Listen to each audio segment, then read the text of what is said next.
Hello, everybody, and welcome back to Against the Fence. And we are so back. We are back in 2026. This is our first show of the year, and we're about to give you guys the official breakdown of UFC 324. Just ignore what it says below. I know it says 342, but we're actually on UFC 324. I thought that looked a bit weird. JK, how you doing, man? What's up?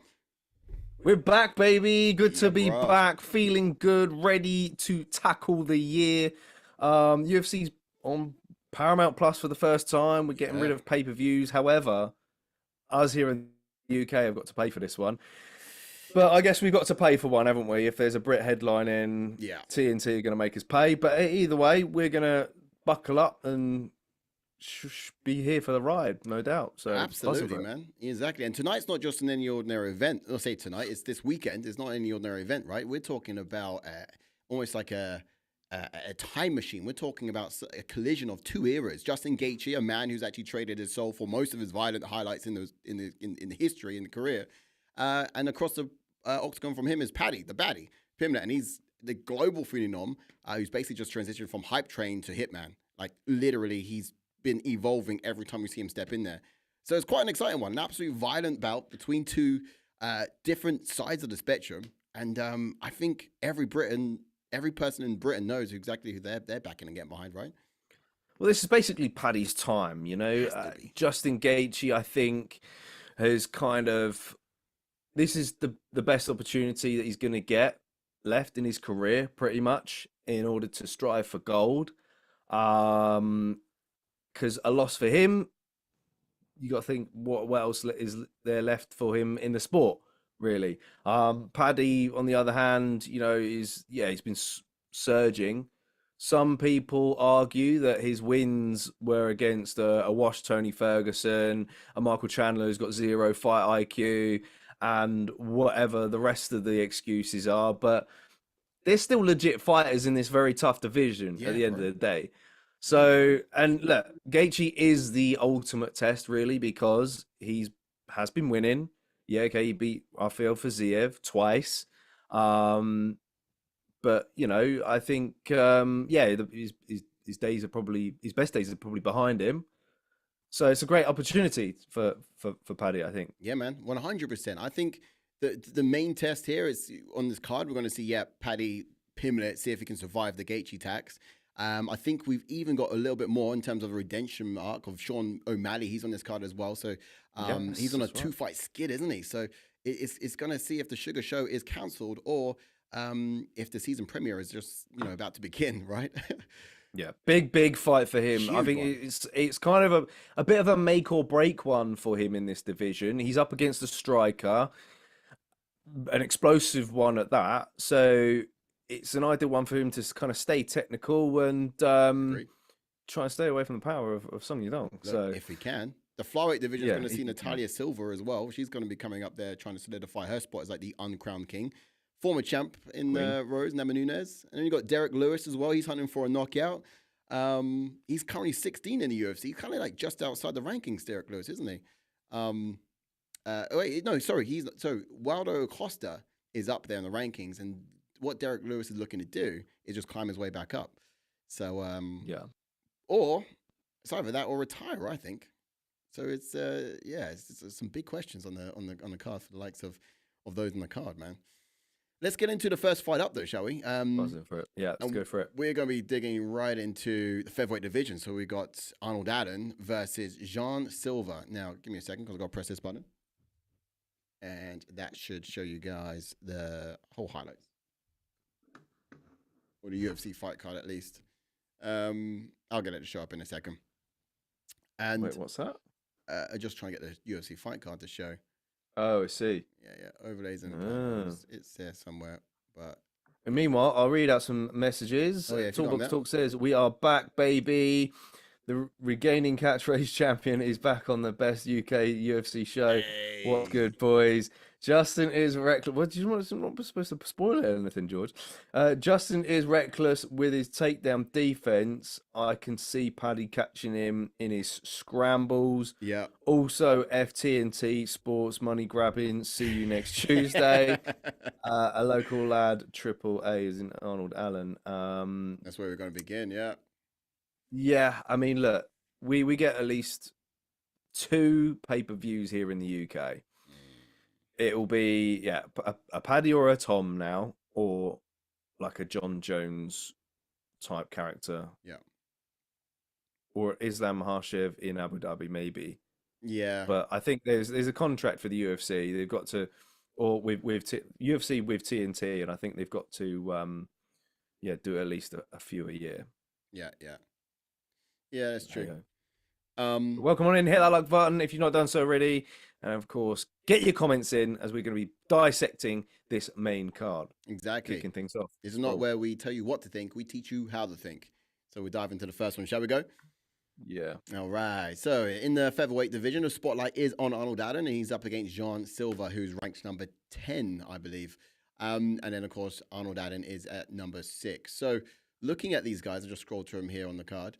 You got Arnold Allen, Suffolk sniper, right? 61% striking defense. He's the fittest, hardest man to hit, pretty much. But he's coming off of like a bit of a 2-year layoff. So ring rust is like the main thing we're going to be asking ourselves here. And on the other side, you got Jean Silva, the fighter nerd, who's like this chaos engine. And really, you got technical order versus explosive entropy. So what's your take on this one? Do you believe in ring rust, JK? Do you think it's going to play a factor here? What does Arnold Allen need to be aware of coming out there? I think I asked a few questions, but over to you. It could. But then at the same time, I think... Didn't he have a bit of a long layoff before the Giga Chikadze fight? And the Giga Chikadze fight was a unique style for him, and he kind of passed that with flying colours. Okay, Giga not really looked his best, but yeah, he's fighting a very active Jean Silva, should I say, who is coming off a loss against Diego Lopez, who did have his moments in that fight against Lopez. So yeah, I think it's quite a handful for Arnold Allen. As I've said before on this channel, I feel like the UFC favour the fighting nerds. We've been seeing the likes of Carlos Prates lose a fight and then still get to fight a guy ranked above him in the rankings, and now I believe we're still seeing the same here with Jean Silva. I mean, look, yeah, his performance against Diego Lopez was pretty good. Did he get a little bit too excited and threw out the game plan in a way and got caught with a spinning back fist? Yes. So, he's going to want to make some readjustments, be a little bit more calmer, I think, in this fight. And Arnold Allen's going to be a difficult puzzle to solve. He's got good footwork. He's got good boxing as well. So it is going to be a bit of a boxing affair in this, I would say. Yeah, probably a standard one. You got someone like Jean Silva who's got this kill or be killed mentality, right?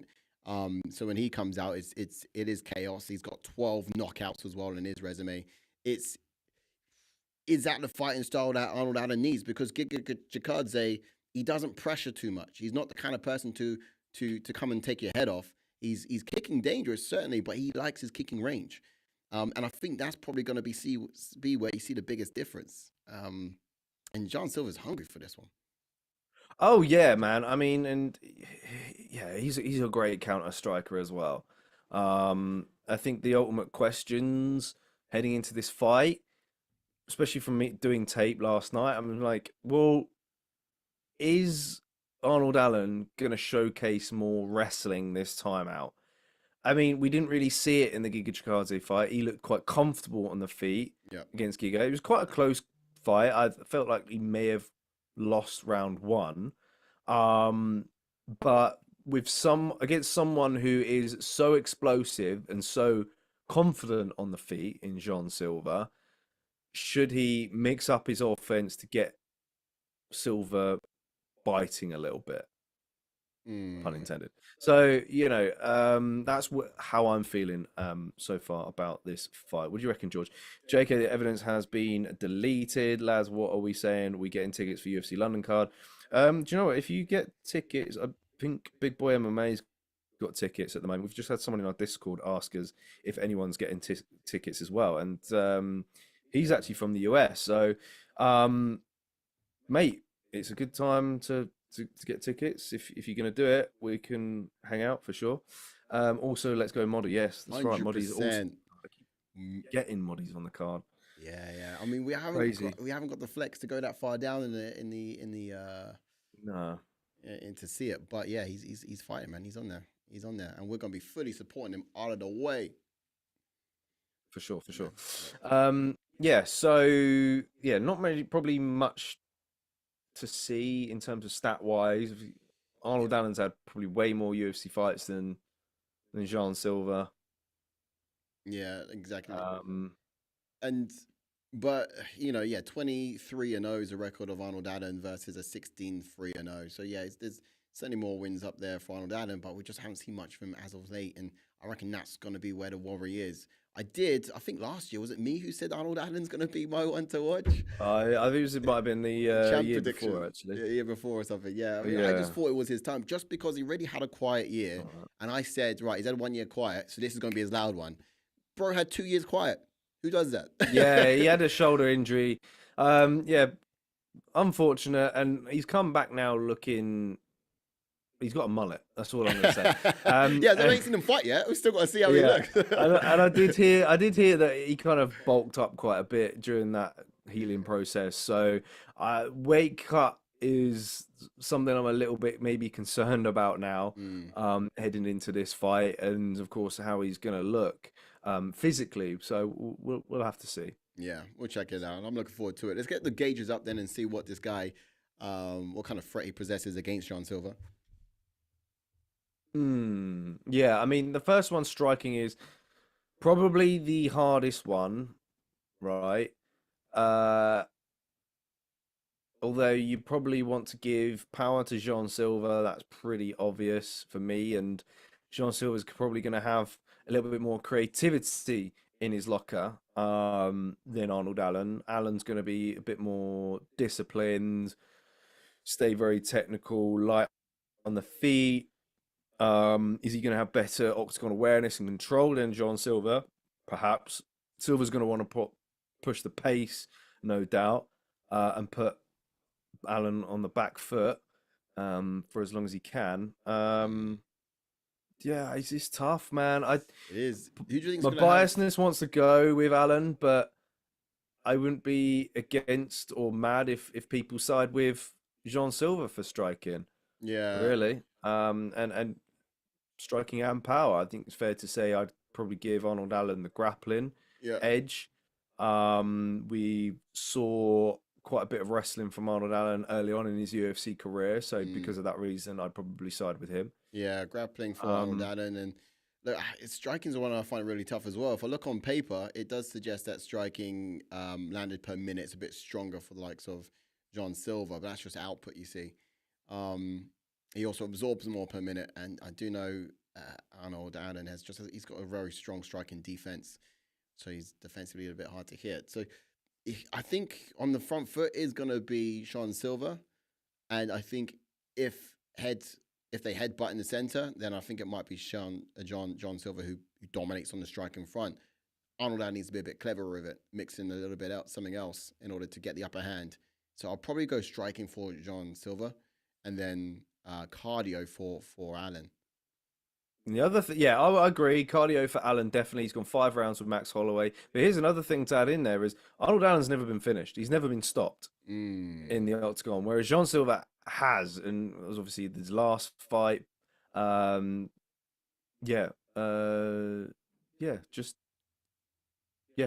Just the one stoppage for Jean Silva. So okay, by decision. So do you reckon he wins striking still, or let's give speed to Silva and then let's go striking on Allen? I think. Yeah. Okay. All right. Very well. Anyway, it goes, and we've got power and speed then for Silva, and by the looks of that, it's Allen's got 3 in the red corner and Silva's got 2 in the blue corner. Is that retrospective of how it's going to go on tonight? What's your take? Oh, prediction wise, I'm really stuck on this one. I really am. It could be an Arnold Allen.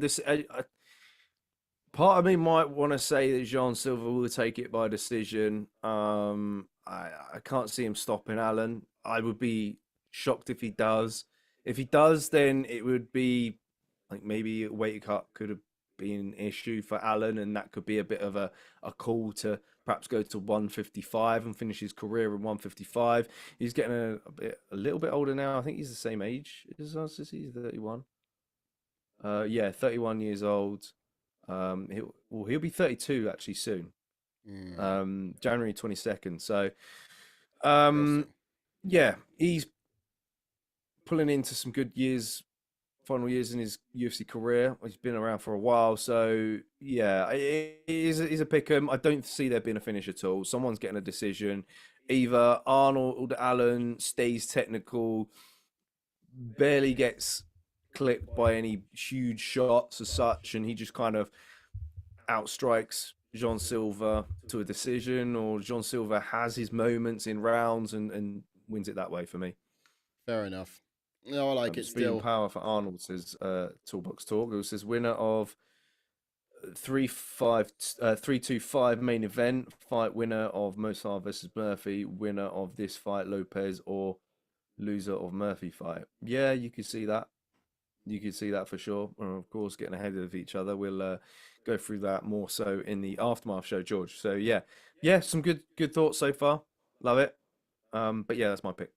Decent. No, I love it. Let's go back to the next fight up on the card then, and see what we got. There we go. Yeah, buddy.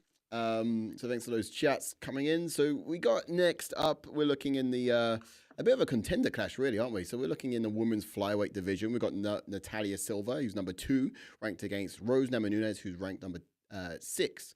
Currently in the UFC. Now, the Brazilian buzzsaw really meets the Thug Rose technician. That's what we're dubbing this one.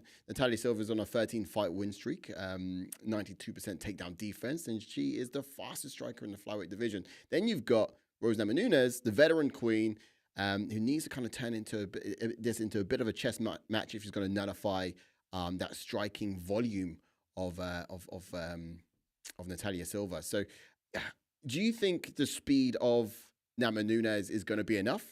Do you think she's a little bit past her prime? Do you think that that it's time for the new? But I don't think she is really. I mean, when you look at the girls she's lost to in this division, right? She lost to Manon Fiorot, who's very difficult to tag, very difficult to take down. She lost to Erin Blanchfield, who is more of a grappler, who's strong as well. Yeah, we've seen the best of Rose Namajunas. I think the fights against Zhang Weili is probably her peak, I would say, was when she was at her peak. But look, she's hung in there with some of the most technical fighters and beaten them, i.e. Zhang Weili, who I mentioned a second ago. So, like, she can go in there and do the same. The thing that kind of annoys me with this is, I don't know if you've already got it in your notes, is that why did Natália Silva take this fight? Like, for me, I didn't think like she needed to take this fight because she just beat Alexa Grasso, the former champion. Yeah. So wait around for Valentina Zhang Weili outcome, and then you're next in line. You're ready to go. But the UFC were like, right, we've had a dropout. Do you want this fight? And she's gone, oh, yeah, okay then. Look, okay, it's another former champion to add on to your resume, and maybe perhaps Natália Silva needs a little bit more popularity.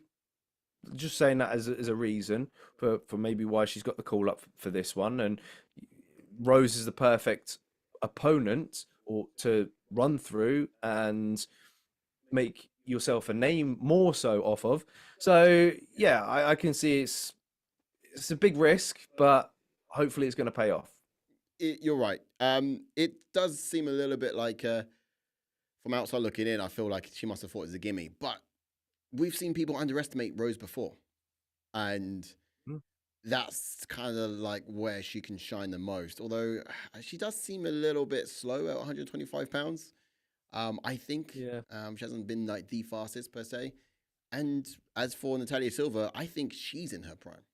You know, so 100%. I think maybe it was just like, right, cool. While I'm waiting, I might as well eat. But yeah, you just can't underestimate a fight. Imagine if it goes the other way and Rose wins this. She's difficult. I mean, look, it's a win-win scenario for the UFC, in my opinion, because if Rose wins, then Rose has taken out the number 2 gal. She'll then move above her in that spot, and she's next in line for the title, because the UFC aren't going to run back Shevchenko versus Manon Fiorot, and we've not seen Shevchenko versus Namajunas before. So, and Rose has got more of a name to her. So wait, oh no, she has fought Silva, hasn't she? She fought. Who? Has Shevchenko fought Silva before? No, that's what I'm saying. I thought you said Natália she's. Silva's next in line. No, you mentioned Rose Namajunas being next in line because you never fought. Yeah, Rose. no, this is what I'm saying. This is Oh, what I'm either saying. or. If Any of Rose, it's a win-win for the UFC, whatever the outcome is. So if Rose wins, Rose versus Shevchenko is the fight you make. There we go. That's fine, you know. And if Silva's there, then it's Silva Shevchenko. Yeah, and Silva's a unique challenge. She's new. She's fresh. She's, you know, a marketable face. Let's just put it there. So yeah, the UFC can get behind that. It's very marketable. I'll give you that much. Yeah. But let's have a look at the gauges then, and see what how this one chops up. Yeah, tough one. Yeah, I think Natália Silva's got the striking because she's so dynamic. Her footwork's great. Her kicking offense is a joy to watch. She's got many techniques under her belt and her toolbox. Of course, flip side, you got Rose, who's a bit more boxing orientated. She does flash out the odd kick occasionally. You know, she knocks out Zhang Weili in spectacular fashion in their first fight. So, yeah, would you give power to Namajunas? It's difficult. Just come up from strawweight. Yeah, I think just not her natural weight class, and also the fact that Silva has got more knockouts as well. I'd have gone with Silva in this as well. Actually does, yeah. Like Rose has only got 2 knockouts on her resume, and that's crazy that one of them is Zhang Weili. Yeah. But that was a kick, and that was like you look at it now, timing. like I mean it's perfect. So yeah, and then jiu-jitsu is very toss-up, in my opinion. Get your chats in, guys. Toolbox Talk says Silva is 13-0 in the in UFC. How she not got a chance at gold sooner? Agreed. This is what I'm saying. Welcome on in, OJ0709. Armand, the people's champ. Okay, thanks for that input. The 2 of you got in this fight. Salute Wales. Good to see you. UFC is back, baby. Yes, mate. Cannot wait. And so of course, back, baby. Can't wait to be back for the watch along this weekend because we've got some cards to open. They have arrived, Wales. So thank you very much for those once again. Talk says Armand is a waste of talent. He's arrogant. Maybe we'll get to a bit more Armand later on. That's an essay, bro. Folks. That was an essay. I was thinking, we got time to read all that? Yeah. Okay. We'll so make stay your on essays task. below on your favorite and worst fighters and why. We'll get to them in the end. We'll get to the end. Yeah. All right, let's get back to that one. But otherwise, I think on this so far we're looking at speed. Then I'd even go Natália Silva on speed, and I might go Rose on cardio. Outside of that, it's grappling for Natália Silva too. For me, that's how I'd score it. Okay, no, that's intriguing. I mean, Rose is quite hit and miss with her grappling. Brown belt was in jiu-jitsu, but she's been able to withstand a lot of like grapplers in the past, or a few grapplers in the past. Amanda Hibe is just somebody who comes to mind. Of course, she lost against Carlos Esparza, who's a wrestler. Lost against Blanchfield as well. Silva, we've seen a little bit of her grappling, but not too much. I think we've seen some good top pressure from her. Yeah. But yeah, nothing too crazy. She's got 7 wins by submission on her resume. Granted, a lot of those on the regional circuit, arm bars against who knows these gals could be. So okay, maybe armbar she specializes in. Grappling, you could give her that for that reason. Yeah. Maybe just a slight edge. I think Rose might just have better wrestling, but maybe Silva's got better jiu-jitsu. But if you want to give it over to Silva, that's fine. Cardio just to Rose. Wow. Yeah. Okay. That's what I think it should be looking like, but that's up for speculation. What do you guys in the chats think? I fundamentally think this is a fight that doesn't make sense to be happening. Like you mentioned it perfectly just a second ago. Natália's already proved all that she needs to prove in fighting competition like Namajunas. Natália's walked through former opposition like Andrade, for example, and also, as you mentioned, Grasso. And I just think if any of these girls had up against Arujo as well, any of these girls up against Rose Fug Namajunas, it's not the same outcome. You see, I see more friction there. You know what I mean? She just walks through 'em. Yeah, yeah. Silva's difficult to tag as well, but at the same time, Rose has got Trevor Whitman in a corner. They're going to conjure up some kind of game plan in order to draw her in to engage first, I reckon, and Yeah. then Rose is going to try and catch her with counters and maybe mix in some wrestling, put her on her back. That's how I see it going. Yeah. Overall prediction wise, though, Natália Silva probably by unanimous decision. She is in my champ predictions for the end of the year. So Yeah. make sure you, after this live stream, you go check our champ predictions out if you've not seen them already. That's just giving you one of them. Yeah, because I'm super stoked to see more of her, and hopefully she gets the dub. I like Silva unanimous decision too as well. Yeah, I'm the same, to be fair. I think that's probably how it's going to go. Let's get into the next fight up. We are into the heavyweight bouts. Oh, damn. Yo, This is boom, saucy. Here we boom, go. boom, boom. Yeah, look who's back. So we've got like this heavyweight collision right now. Waldo Costa versus Derrick Lewis. If you like, the Salsa boy with his volume versus the Black Beast with his H-bomb. So how's it going to be playing out? You know, it's the piston jab really from Waldo Cortes is probably going to be problematic. He throws it out of quite a lot. He's got quite a high significant strike per minute, and he's quite heard of. It's actually kind of unheard of in the heavyweight division. You know, that jab is fundamentally where he sets most of his offense up. Then you got Derrick Lewis, who's completely the opposite. He's like the UFC's all-time knockout leader. So everything that he does is dependent on his right hand, his backhand. So he also needs just one mistake in a fight in order to change the narrative. And if anyone can do it, it's this guy. You can never really count him out.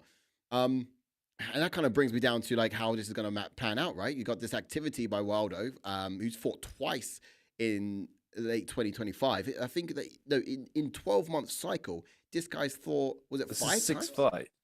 His sixth fight, yeah, his sixth fight within a Yeah. 12-month cycle. You know, that's activity for you. That's output. So this guy's looking to just get as much going as possible. He's clearly in his prime. And then you got Lewis, who's kind of banking on this kind of whole one last run.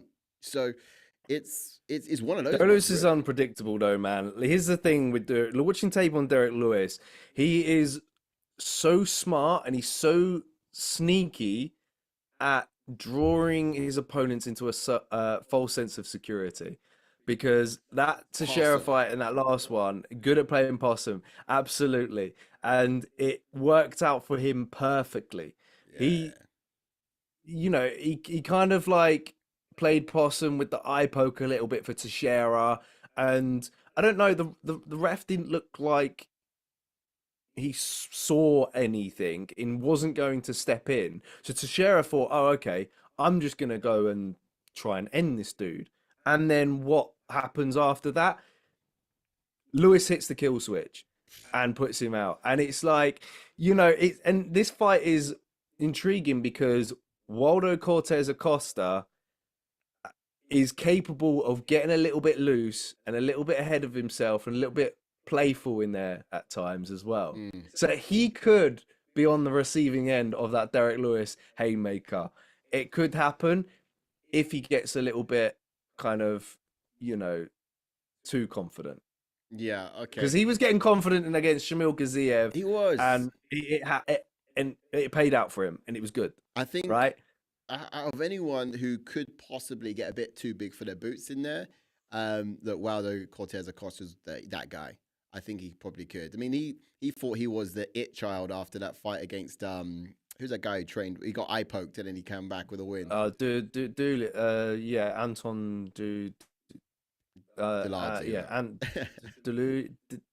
Delia, is it? Or something like that. Something like The that. Czech guy. I have to double Yeah. check and see. In fact, if I click his name here, it'll show up. But no, you're absolutely right. And so he all of a sudden thought he was like the it child after that one. So I do think like he's probably going to Delia. But on the flip side, though, prior to that, he was a bit more cautious against the Sergey Pavlovich, and he lost by decision. So, yeah, I think it could But The also same the thing fact that could he happen could again. survive a full fight with that guy is impressive. Because Sergey Pavlovich does his best work in 2. You know? Yeah. So the fact he's able to survive those 2 is also what I would say pretty impressive. But here we go. That's our story of the night, isn't it? It's got your volume versus your heavy striker. So what do you think this is going to look like when it hit the gauges then? So where's the advantage going to lie either side? You got any chats there when I send us over? Well, Toolbox Talk says, I think, Costa round 2. Wales says, let's go Lewis by TKO. So, yeah, another TKO victory for Derrick Lewis, perhaps. Yeah. Yeah, I already know who I'm giving grappling to. I think that's going to be the easiest one. Go on then. I'm actually giving grappling to Derrick Lewis. I'm not kidding you. Bro. Because, right, Derrick Lewis has been leveling up, right?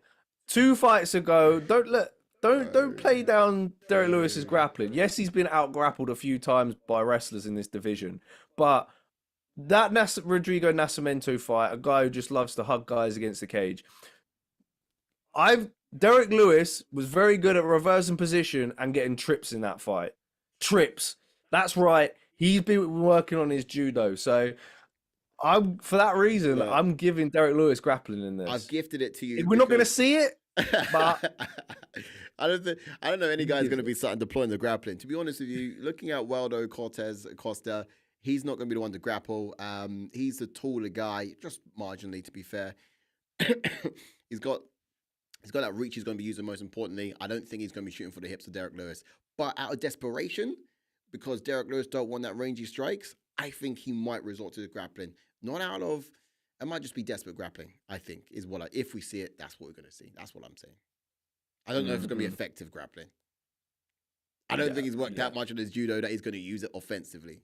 No, maybe. I mean, who knows? Who knows? Like, Cortes-Acosta likes to play possum at times against the cage, doesn't he? And that could be his. Lewis is a faithful as well. Yeah, for sure. Like, yeah, and it could land him some trouble. That's my my worry for Cortes-Acosta. So if it goes against the cage, we could see some clinching up, and then maybe Derrick Lewis opts for a takedown there. But yeah, power wise, Derrick Lewis without a doubt. Striking wise, overall, are you going to give it to Waldo Cortes-Acosta's range, or are you going to give it to Derrick Lewis's power to best him in the striking front? Yeah, on this one, I'm thinking striking on Cortes because he's going to have the output and he's going to be using that jab. However, on the power front, yeah, certainly we'll side with Derrick Lewis on that. He's leading the way in the UFC for powerhouses. I think speed Cortes also and cardio Cortes, which kind of gives us an ending graphic of striking Cortes. And fair enough, I've given grappling to Derrick Lewis. If you wanted it, you can have it. Power also to Derrick Lewis. So whilst it does side more in the red corner with Cortes, I think it just takes a bit of power from Derrick Lewis to really change the whole entire narrative. So although he's just got 2 in the blue corner, I think it's a very compelling point that he's got power. In a heavyweight fight, power takes you a long way.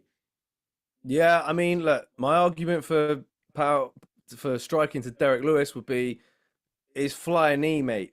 His flying knee. We see it once. It landed once out of like 200 times, but that once that he landed against Rodrigo, no, who was it? Marcus Rogerio de Lima. Yeah. When he came out the gate straight away, mate. He's got some unpredictability about Derrick Lewis. So who knows, man? It's up for debate. You reckon we're going to see it? Blimey. He's got to get up as no, well. He's got to get up there too, bear in mind. This guy, Waldo Cortes is not short. No, he's not. You're right, actually, to be fair. Yeah, it's a struggle. But yeah, I think cardio-wise, I'd give to Waldo Cortes-Acosta as well, and I'd give him speed. Yeah. But yeah, I've lost my train of thought now. Well, no, here's what Waldo Cortes-Acosta's got to do. I think he's got to lower his output a little bit. Yeah. And let Derrick Lewis get tired, punch himself out. If he just needs to kind of stay cautious at all time, chip away at the body, rinse and repeat. Probably it'd be a similar game plan of what he came in there against Pavlovich. However, I think Pavlovich had better success and had some durability throughout the 3 rounds. Yeah, he had a jab Derrick Lewis as is well. yeah. Derrick Lewis we've seen get tired before in previous fights, so I think Cortes-Acosta is going to just keep chipping away at the body. Let Derrick Lewis throw his flying knees. Let Derrick Lewis throw those haymakers and go a bit berserk. And sense when he's going to go a bit crazy and a bit aggression. And keep circling out of danger, and then pick it up in rounds 2 and 3. Yeah, he could lose the first round, but I think if he picks up his output in 2 and 3, he can kind of take over this fight and stay cautious at all time. If he doesn't get clipped, then he takes away a decision. I'm saying Cortes-Acosta gets a 3rd round TKO. Ooh, interesting, really. Yeah, that's what I'm saying. What about you? Yeah, I mean, I'm inclined to go with a decision in this. That's no fun for heavyweight. I know. I wouldn't be mad if Derrick Lewis takes it either. I mean, it's just a tough fight to call. Derrick Lewis decision. I know. Mate, who knows? No, sorry. I mean, Derrick Lewis by knockout or Waldo Cortes-Acosta by decision. I think that's probably a safer pick. Right. Yeah. All right, let's get into the next one. The only way that Derrick Lewis is winning a decision if he does just wrestle. Yeah, just call him Almeida the next day. Exactly. That would be a 2026. It might as well just start retiring then if he's not going to use his hands. That's what he's good for. Yeah. £10 on Lewis to moon the crowds as yeah, he's dropping his pants. Yeah, he's dropping his pants for sure. Yeah, I just want a celebration. That would be a great way to start the UFC calendar year with a Derrick Lewis celebration. Right, imagine, right? Check that out. Okay, cool. Co-main event. Co-main event. Yeah, we're there, bro. We're looking at the return of the Sugar Show. So, this is a bit of a sniper versus bomber again, right? You got precision of course, Sean O'Malley versus the power of Song Yadong, and the technicability also in Song Yadong. He's pretty textbook, isn't he? When he goes, he's been back to the corner after 2 losses to Merab Dvalishvili. This is Sean O'Malley, of course, and he needs his 72-inch reach and 61% accuracy to kind of keep the Kung Fu Kid at bay in this one. It's going to be ever so important for this guy to just kind of get on that redemption arc. You got Song Yadong, who's coming off of a win on Henry Cejudo, and he done a brilliant job there. He retired the guy. So yeah, it was an eye poke. It was a bit, yeah. Yeah, you might, if you like, but he did good. Cejudo wasn't winning a single round, but he is the most explosive threat in the division at this point in time, I think. So that's why we're looking at quite a dangerous matchup with Song Yadong and Sean O'Malley. So look, it's O'Malley's footwork versus Song's calf kicks. Do you reckon he's going to be able to deploy him, get him off? Oh yeah, I mean that's going to be probably part of his game plan heading into this. Just chip away at the lead leg of Sean O'Malley. We've seen Sean suffer with them in the past.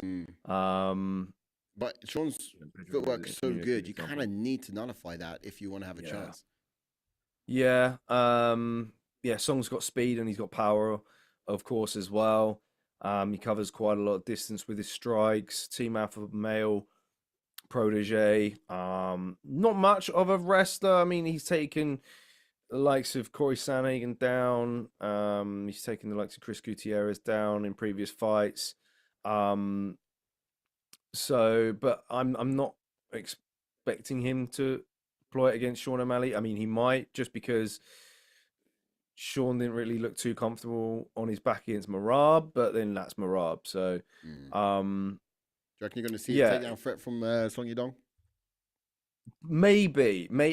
I think it depends. Maybe in the second round, we'll see how that kind of first round goes and whether or not he has chances of closing the distance on Sean, because that's what Sean's going to bring in this fight. His distance management. He, like you said, he's going to be like a sniper in there. Oh yeah. And he's up against Acosta as well. Like I said at the start of the stream, Sean O'Malley is kind of a bit of a make or break type of fight, really. And because if he loses, then you start to ask, well, is his mind really into this anymore? Have we seen the best of him? Can he just bow out and just do other endeavors? Because he's got something to fall back on. Yeah, he's already set. So he is.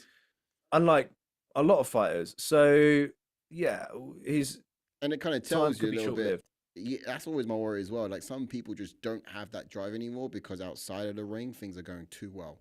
Life's Yeah. already done. You're no longer fighting day to day. The ring is not like an addition to your existing fights because you've already won Mm. outside of the ring. Yeah. But in the flip side, it's like, is he still hungry? Well, he must Yeah. be because he accepted this fight against Song Yadong. In my opinion, he wouldn't have accepted this fight if he wasn't hungry because You think? surely you'd. I mean, it's Song Yadong. I mean, no disrespect to Song Yadong.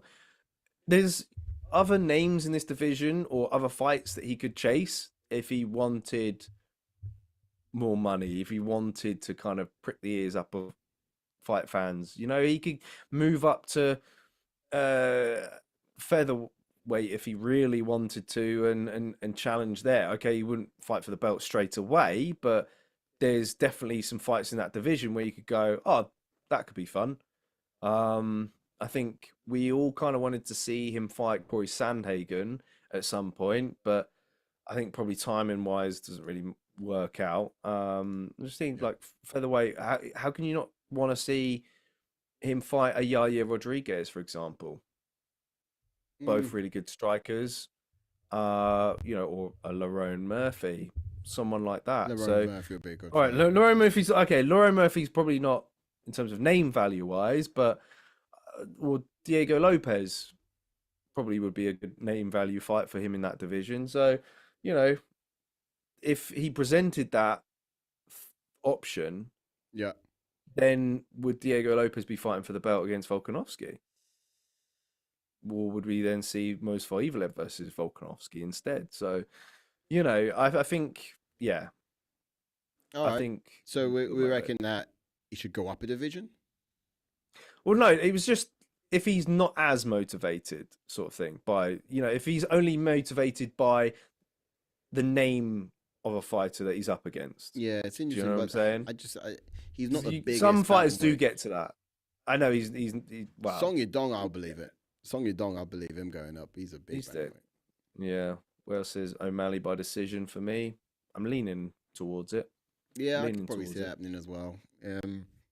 He's got strong footwork. He's smarter. I think he's.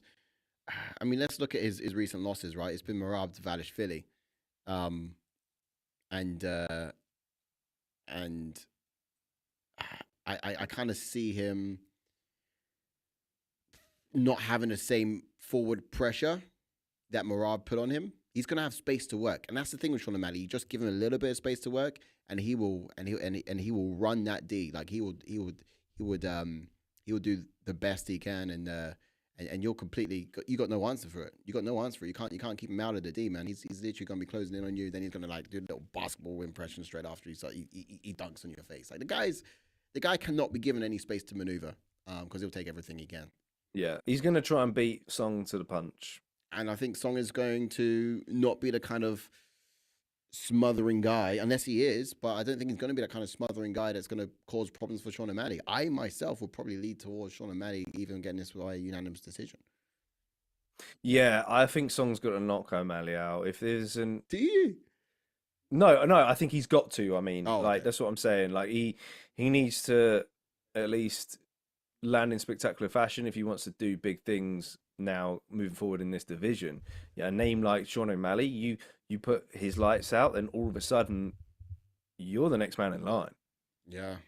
Yeah. Really, Exactly. you know? You could just kind of make him irrelevant and make yourself very relevant all in one night. Yeah, because I mean, look, his last loss was against Peter Yan, who's now the current champion. Before that, it was against Corey Sandhagen, Doctor Stoppage. Yep. He gave Corey a good fight, to be fair, Mm. but it was one that he kind of learnt off of and moved forward with. It was unfortunate the way that the Henry Cejudo fight went, but if he's able to blow our minds in this one, then yeah, man, Song Yudong's gonna be a big star. Yeah, man. Yeah, boy. All right, so I that's can see Song clipping him, but if you can survive 5 rounds with morale pressure, I think that can give some kind of confidence booster, especially this being a 3-rounder. Yeah, yeah, yeah, for sure. Yeah, you got we've not seen experienced Sean in O'Malley in a level. 3-round fight for a minute. No, it's been a It's while his actually. first Yeah, you're 3-round in right. a long time. Yeah, the After the last. last 2 times, and even against Vera, he had the belt, and that was also a 5-rounder. So Yeah, his man, last 3 rounds was against Pure Yarn. exciting to see this one. So who do you think gets the cardio in this one? Would you say Sean O'Malley? I would. Yeah, potentially. And then speed, I'll go Difficult Sean one. O'Malley as well. Oh, you reckon? I Power, don't know. I think I I will might go go Song. Song Yadong on power, I think. Yeah, Song with power, but then you could argue speed for Song as well. Do you reckon? Toolbox Talk says striking Sean, grappling Song. Yeah. Maybe I think Song's probably got better wrestling, but jiu-jitsu wise, O'Malley's I think a brown belt now. He's done some grappling tournaments, brown belt, yeah. Song, however, Song doesn't actually state what belt he is. But yeah, no, that's for debate as well. So then Speed for Song, he's saying, and he says cardio Sean only because he done the 5-rounders. yeah. I hear what you're saying. Yeah. I've got speed on Sean O'Malley though, but you think I should put it on Song Yadong? Yeah, Song's fast, man, especially at closing distance. Do you reckon? Getting inside with his power shots. He's very quick. Well, that would look like that then. And I would still go speed on Sean O'Malley just because he is a sniper, and snipers by design are fast. He lands more per minute on paper. He's got highest significant strikes as well. So yeah, for that reason, I would have gone with. On paper, it does look like Sean, but otherwise, just the fact that I know him to be a sniper. But yeah.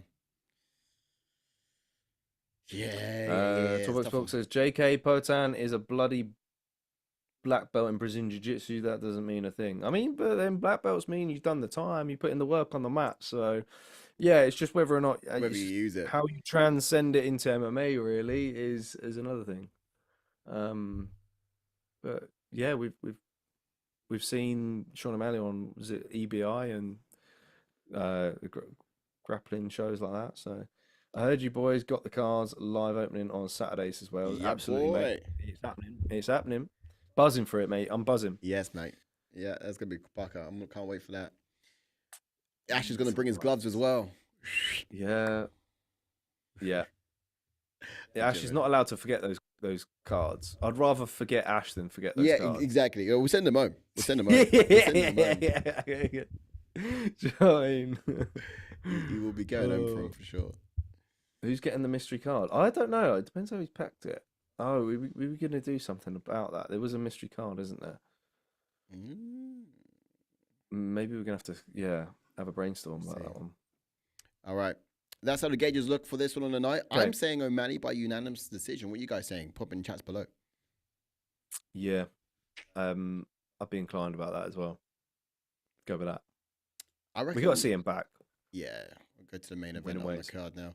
Before getting to the main event, that mystery card idea, maybe we give it to the winner of the picks.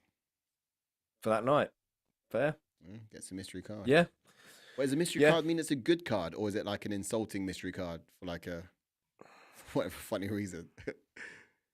Yeah. Mystery doesn't mean good. Mystery just means it's a mystery. Nobody knows. Yeah, that's it. Imagine fighting for it, winning. Yeah, that'd be even funnier, right? Got the mystery card. It's the best card of the lot. Okay, I can believe him. It's the best one. Oh, okay, cool. It's not like Jakali, Pleasure Man. Expensive. Interesting. All right. Let's get up the next fight card. Yeah. Main event time. Yeah. Justin Gaethje, Paddy the Buddy Pimblett. At last, we see Paddy fight a top 5 caliber lightweight. It is, yeah, man. It's back. You know, it's finally the main event, and I think we're talking about whether Paddy the Buddy can survive the highlight tax of Justin Gaethje. So ultimate violent merchant, if you like. You know, he's got output of strikes per minute. The guy just kind of sets himself on fire in order to kind of get his opponent burnt. He looks to kind of prove his leg kicks and his anti-wrestling are kind of still the gold standard for the lightweight elite division. And then you got Paddy Pimblett, who's on 7-0 in the UFC.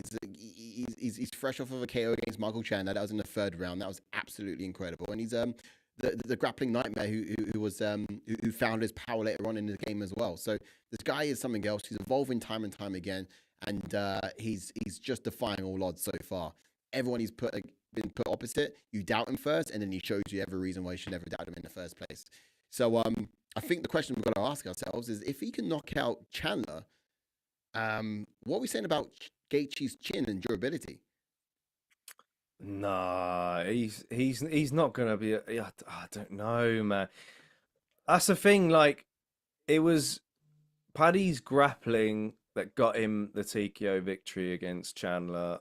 It was, the way he just took the back mount and just rained down on punches, and I think part of that was due to Paddy's kind of size and frame for this division. It's similar to Islam Makhachev, and that's kind of why I've said before, at lightweight, it would have been really intriguing to see Paddy against Islam and how they match up, because they both cut a lot of weight to make 155, but then come fight day, they look massive. Paddy looks massive in comparison to Chandler, and I feel like he's going to look a lot bigger against Gaethje as well. And for that reason, I think Pimblett can stay away from some of the big strikes that Gaethje can land. I think Gaethje's going to land the low kicks, which are one of his best weapons, and it's going to look quite compromising at times for Paddy, perhaps. But I think Paddy's going to ultimately get the clinch, drag Gaethje down to the mat. I think he gets him down eventually, and he's going to take the back and cause problems. Yep. But, Gaethje's good at scrambling as well, to be fair, but it wasn't successful, against Charles Oliveira or against Habib. Do you put Paddy Pimblett's grappling in that kind of bracket, though? Some fans might, some might not. Some might not be convinced yet. Yeah, for me, I've kind of needed to see a bit more. He does put it together quite nicely. It's mad when you see where he came since that, was it Jared Gordon fight? Oh, he's come a long way. He really has. But that was like where we kind of saw mostly his grappling threat of what it was more like grappling survival, because he wasn't a butt end of it. Yeah, he got exposed on the feet for the most part, and Jared Gordon's got some good wrestling ability, and he's also like short for the division as well. So getting to that guy's hips was always going to be difficult. Paddy's worked on some judo, some trips, which he was finding some success here and there, but that's going to be the key for Justin Gaethje in this fight, is when Paddy gets a hold of him, and if he does opt for a trip, can he then get straight back up afterwards? And can he scramble out of these positions and keep the fight standing? Yeah, that's where he's going to win. The odd makers have made Paddy a heavy favorite in this one. Analytically, I think it's hard to kind of disagree as well with Gaethje. He does possess the touch of death, if you like, in the hands and feet. And I reckon the first round, most likely for someone like Gaethje, is probably going to be towards those leg kicks, or even just making Paddy visibly feel or hurt with those leg kicks. Yeah, and let's not forget that Gaethje put Poirier out cold with a head kick. He did. And that was some time ago now, 2023, and it was spectacular the way he did it, and the fact that he's hung in there twice with Rafael Fiziev. He's probably one of the most explosive strikers in the division. So yeah, this makes it even more intriguing. It's that typical striker versus grappler scenario. Yeah, it is. But you say that, and Paddy, I'm just quite excited to see what level Paddy we see next, because every time he's come out against his high-level opposition, he's come out a different animal, more evolved. So are we going to see the same Paddy that fought Chandler? That might be enough. But then we might also see a different Paddy who's capable of putting away Gaethje and taking the interim belt. He's almost just seen destined for it, Paddy, doesn't he? Yeah, I almost feel that as well. I can certainly feel that. I can see it. But like, I can also see maybe Gaethje having some success, Paddy having to overcome adversity, and maybe pull off a triangle when Gaethje's trying to finish the fight via ground and pound. Because let's not forget, Gaethje's submission loss, or he's got two submission losses on a resume. One of them was by a technical triangle choke, which was against Khabib Nurmagomedov. Mm. So he's left his neck vulnerable at times. The other submission loss was rear naked choke against Charles Oliveira. I just feel like it's that time, like Wales said, Paddy by third round sub. I'm swaying either the second or third round sub myself. If I'm honest, yeah, I could kind of see it in the headlines. Yeah, I'm seeing that almost as well. I think I'm thinking we might see a little bit of that from Paddy Pimblett, just kind of overcoming the adversity. I think durability is going to be key for Paddy, because if Gaethje comes out putting a hurt on him in the first few rounds, he's just going to have to survive that in order to be a threat and later on with his grappling. I think personally, we'll get the gauges up as well if you got any chats there too. But yeah, let's see how this matches up. Yeah, striking wise, obviously Gaethje. Grappling wise, obviously to Paddy. Power, I'll give power to Gaethje, definitely. Speed, I'm not sure about speed. Um, I'll probably go, speed's got to be to it's got Gaethje. to be Gaethje, right? And then cardio, Gaethje. Ooh, yeah, He yeah, just done that's it more. crazy. The cardio on Gaethje is like, it's more durability. He can just keep throwing gassed. He could be depleted and he just keep going with this kind of will or heart or grit to carry on, rather than it's like crisp cardio. Yeah, I mean, Paddy looks slow against Tony Ferguson in the later rounds. Mm, But he was in the driving seat throughout that whole fight anyway. He was in control, but he did slow down quite evidently. So, yeah, look, you got striking power, speed, and cardio all for Gaethje, but it's that grappling element which is a big question mark heading into this weekend. it is, yeah. I think that could probably bode pretty well for Paddy. Like I said, if he survives the first and second, you might catch Gaethje overreaching to try and get a finish, and then that's where he's got to be really smart and wrap something up. Yeah. Oh, mate. It could be Gaethje's time. I'm not actually kind of looking at this now. I'm thinking it could be Gaethje's time. But also, before this, I'm like, yeah, it doesn't matter. Paddy's destined for it. It's Paddy he's destined for it. It doesn't matter. I mean, look, like Gaethje was supposedly promised the fight with Islam Makhachev. That's what he was saying, and that's what he's been kind of striving for. The annoying thing is, if he beats Paddy, fans are going to switch on Paddy fast, and the excuse for Gaethje will always be, well, he fought a Paddy Pimblett who just come off wins against Tony Ferguson and Michael Chandler. They weren't really big names, so like, and then you've got Arman Sarukian, who's just there in the mix, who's waiting patiently for a title fight. So I think, the winner could fight Arman, I reckon, towards the end of the year. Yeah. Yeah, that's where I think sit. So. I think Arman's next in line as well. I think a lot of people are really peeved that it's not Arman who's fighting for it. Yeah. He was going to fight the champ of the division before. You would think he's next in line, as he was there waiting in the queue. But too many silly back injuries, back twists, and whatever. And we are where we are. All right. Awesome stuff, guys. Yes, that's right, Wales. We will see you Saturday, my son. Yes. Cannot wait to chalk it all up and get back to the It'll be good. Times have changed over here in the UK, so it's going to be 2 a.m. this side of the pond. Guys, come in and chime in for it. We've got Modestus also fighting on the card in the prelims, so we're going to be watching that for sure. Whether we'll be live, we may not be, but we'll record something, put out in the week. Either way, supporting our boy Modestus live in action. And if you guys haven't yet already, get in the league, because we have a winner announced end of last year. It was Shango who's won, and the prizes are currently on their way to him now. He's going to have a full kitted out box of goodies before the first event of this year. And he's going to be unpacking it, showing you guys what he's got. But it's just 100 bags worth of goods. So this guy's fully kitted out. He's loving it with his UFC gear and his ATF merchandisio.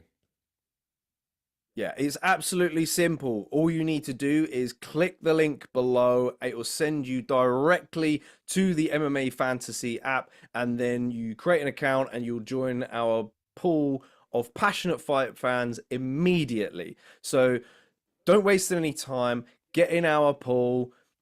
Get ahead of the game as well. Rack up some points in week 1 because it'll be absolutely crucial heading in down the stretch. So if you want to be if you got to be in it to win it. That's right. Yes. Get in now.